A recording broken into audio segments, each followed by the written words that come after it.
আসলে আমাদের শহরে একটা সাপ ঢুকে খুব বেশি ঝামেলা করছিল, তাকে ধরে নিয়ে যাওয়ার জন্য আমাদের এই ছদ্মবেশ নিতে হয়েছে।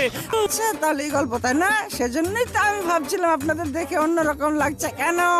দেখে মনে হচ্ছে আপনারা খুব ভালো মানুষ, যারা নিজের জীবনের ঝুঁকি নিয়ে নিজেদের শহরকে বাঁচাতে চাইছেন। আমি অবশ্যই সাহায্য করব।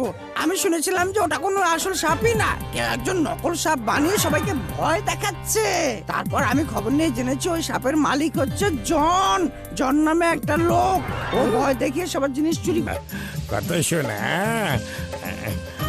থামো, এবার দেখো বড় ভাই, আমাদের মারার আগে একবার জেনে নাও এখানে কি ঘটছে।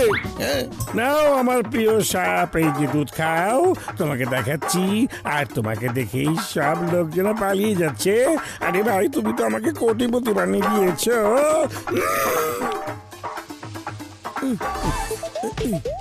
দেখো দেখো তোমরা বড় ভাই,